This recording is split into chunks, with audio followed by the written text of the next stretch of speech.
இந்த தமிழ் சேனலுக்கு உங்கள் அன்போடு வரவேற்கும். மகாபாரதம் பற்றி நம்ம சிந்திச்சிட்டு இருக்கோம். பீமனும் கர்ணனுக்கும் நடந்த 2 பேரும் மாவீரர்கள். அவர்களுடைய யுத்தத்தை பற்றி பார்த்தோம். அதாவது பீமன் பல காயத்தோட தேகங்களில் பட்டா கூட கொழுந்து விட்டெறியும் நெருப்பை போல யுத்த பூமியில் வெற்றி கர்ஜனை செய்தான். அதை கேட்டு பொறுக்க முடியாத யுத்த பூமியை விட்டு போகும் எண்ணத்தை மாற்றிக்கொண்டு கர்ணன் திரும்பி வந்தான். அவன் குந்திக்கு வாக்கு கொடுத்துருக்கான் இல்லைங்களா. திருதராஷ்டிரனுடைய சஞ்சயனிடம் புலம்பினான். கண்ணில்லாத அரசன் சஞ்சயனிடம் புலம்பினான். நெருப்பில் விழுந்து சாகும் பூச்சிகளைப் போல துர்ஜயனையும் யுத்தத்தில் பிரவேசிக்க செய்து மூர்க்கன் துரியோதனன் தன் அருமை தம்பிகளை கூட இழந்துட்டானே. கர்ணனுக்கு சமமான வேறு வீரனை நான் உலகத்தில் கண்டதில்லை. கர்ணனையே சகாயமாக கொண்டு என்னை யுத்தத்தில் தேவர்கள் கூட ஜெயிக்க முடியாதுன்னு இந்த மூர்க்கன் சொன்னா. இப்போது பீமசேனனுக்கு எதிரே கர்ணன் புறமுதுகு காட்டி ஓடியதை பார்த்து துரியோதனன் என்ன செய்தான்? சஞ்சயா, காலனை போன்று மகாபலத்தை கொண்ட வாயு புத்திரனுடைய விரோதத்தை துரியோதனன் சம்பாதித்து கொண்டிருக்கிறான். ஐயோ, நாம் கெட்டோமே அப்படின்னு அழுது புலம்புறான் ராஜா, அதாவது திருதராஷ்டிரன்.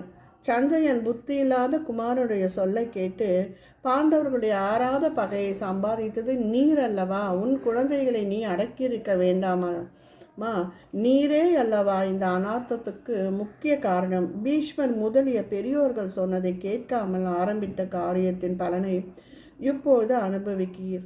உண்மையே நொந்து கொள்ள வேண்டியதாயிருக்கிறது. யுத்தம் செய்கிற வீரர்களை ஏன் நிந்திக்கிறீர் என்று கிழவனுடைய வீண் புலம்பலை நிறுத்துங்கள் தயவு செய்து அப்படின்னு சொன்னான்.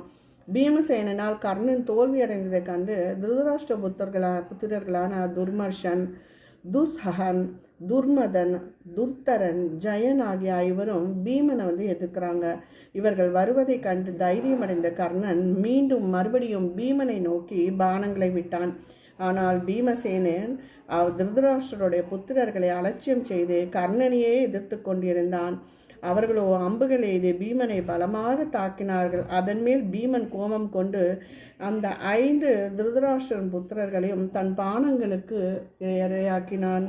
சாரதிகளோடு குதிரைகளோடும் அந்த 5 வாலிபர்களும் உயிரிழந்து யுத்த பூமியில் கிடந்தது.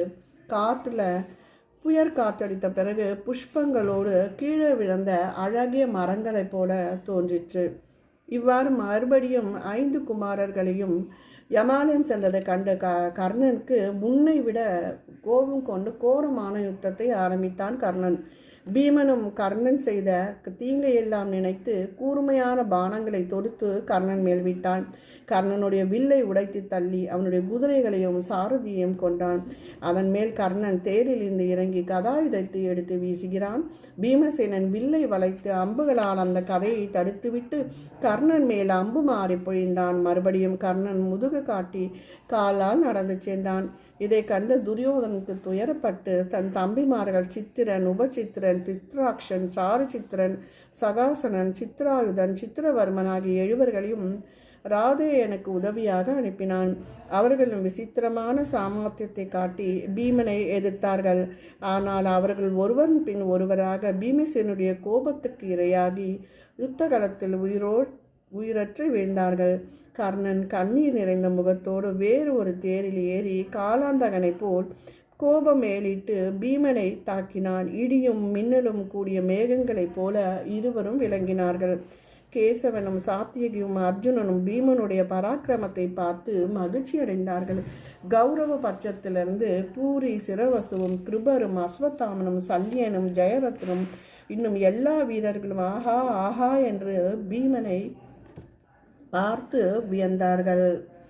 கௌரவ பட்சத்திலிருந்தும் கூட பீமனை பற்றி புகழ்ந்தார்கள். இவையெல்லாம் கண்டு பெறாதவனாகிய போராமை பிடித்த துரியோதனன் கர்ணனுடைய நிலைமையை பற்றி கவலைப்பட்டு கொண்டு பீமனுடைய அம்புகள் ராதையனை கொல்லப் போகிறது, உடனே நீங்கள் சென்று பீமனை எதிர்த்து அவனை சூழ்ந்து கொள்ளுங்கள் என்று தன் சகோதரர்கள் 7 பேரை அனுப்பினான். அவர்களோட பேர் பார்த்தீங்கன்னா சத்ருசஞ்சன், சத்ருஹன், சித்திரன், சித்ராயுதன், திடன், சித்திரசேனன், விகர்ணன் என்று 7 பேரும் பீமனை சூழ்ந்து கொண்டு ஒரே சமயத்தில் பீமனை மிகவும் அடித்தார்கள்.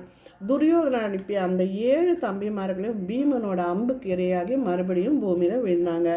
எல்லோருக்கும் பிரியமான விகர்ணமும் பின்வாங்காமல் எதிர்த்து கொல்லப்பட்டு விழுந்ததும், தர்மமும் நியாயமும் இருந்த விகர்ணனே, சத்திரிய கடமைகளை செய்ய நீ யுத்தத்தில் சேர்த்து கொள்ளப்பட்டாய். உன்னையும் நாம் கொல்ல வேண்டியதானே. நீயும் பிதாமகர் பீஷ்மரும் கொல்ல வேண்டியதாகி இந்த யுத்தம் கொடிய யுத்தம் என்று துக்கித்தான் பீமன். துரியோதனுடைய சகோதரர்கள் தன்னை காப்பாற்றுவதற்காக ஒருவர் பின் ஒருவராக இவ்வாறு வந்து இறப்பதைக் கண்டு மிக்க துயரமடைகிறான் கர்ணன். ரதத்தில் சாய்ந்து 2 கண்களையும் மூடிக்கொண்டு மயக்கமடைந்தான். மறுபடியும் மனதை உறுதிப்படுத்தி கொண்டு துவங்கினான் போரை. பீமன் விடுத்த அம்புகள் கர்ணனுடைய வில்லை உடைத்தன. அவனும் ஒன்றன் பின் ஒன்றாக வேறு விற்களை எடுத்து யுத்தம் செய்தான். 18 தடவை இம்மாதிரி கர்ணனுடைய வில் உடைந்தது. கர்ணனும் தன் சமாதானத்தை இழந்து பீமனைப் போல கோபவேசமானான். இருவரும் ஒருவரை ஒருவர் கோர பார்வைகளால் பார்த்து கொண்டு யுத்தம் செய்தார்கள். பீமன் அப்போது செய்த சிம்ம நாதம் யுதிஷ்டனுக்கு மறுபடியும் கேட்டது. தர்மபுத்திரன் உற்சாகமடைந்து போர் வாத்தியங்களை ஒலிக்க செய்து துரோணரை பலமாக எதிர்த்தான். கர்ணனும் பீமனும் மறுபடியும் யுத்தம் துவக்கினார்கள்.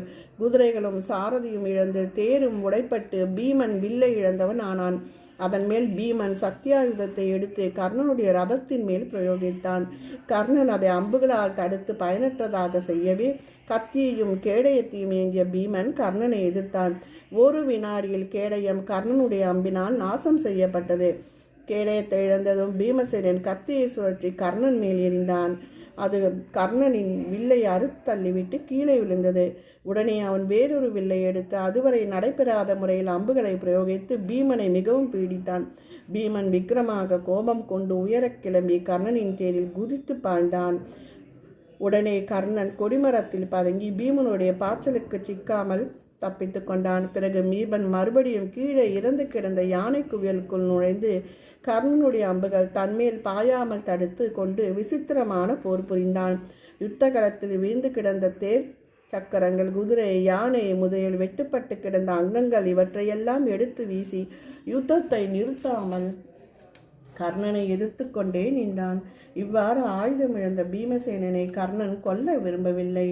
அர்ஜுனனை தவிர உன் மக்களில் மற்ற 4 நான் கொல்ல மாட்டேன் என்று தாயார் குந்திக்கு கொடுத்த வாக்கை அவனுக்கு நினைவு வந்தது. தர்மவானான அவன், மூடனே, பெருந்தீனிக்காரனே, யுத்தம் செய்ய தெரியாதவனே, நீ காட்டில் பழங்களையும் கிழங்குகளையும் வயிறு நிறைய தின்பதற்கு தகுந்தவன். சத்திரியர்கள் செய்யும் யுத்தத்திற்கும் உனக்கும் வெகு தூரம், யுத்த களத்தை விட்டு போ என்று பலவாறாக ஏசி பீமனை கோபம் பொங்க வைத்தான். கர்ணனால் பீடிக்கப்படும் பீமசேனனை பார் என்று கிருஷ்ணனும் அர்ஜுனனுக்கு சொன்னான். கோபக்கனியால் கர்ணனை எரித்து விடுவது போல தனஞ்சயன் கண்கள் சிவந்தன. காண்டீபத்தை வளைத்து கர்ணன் மேல் அம்புகளை விட்டான். கர்ணன் பீமனை விட்டு விலக வேண்டியதாயிற்று. குந்திக்கு கொடுத்த வாக்கை எண்ணி சந்தோஷமாகவே கர்ணன் போர்க்களத்திலிருந்து விலகினான். ஆனால் யுத்தம் இன்னும் முடியவில்லை. யுதிஷ்டனை துரோணாச்சாரியர் எதிர்த்துட்டு இருக்காரு. அடுத்த ஒரு பதிவில் அதை பற்றி பார்க்கலாம். நன்றி, வணக்கம்.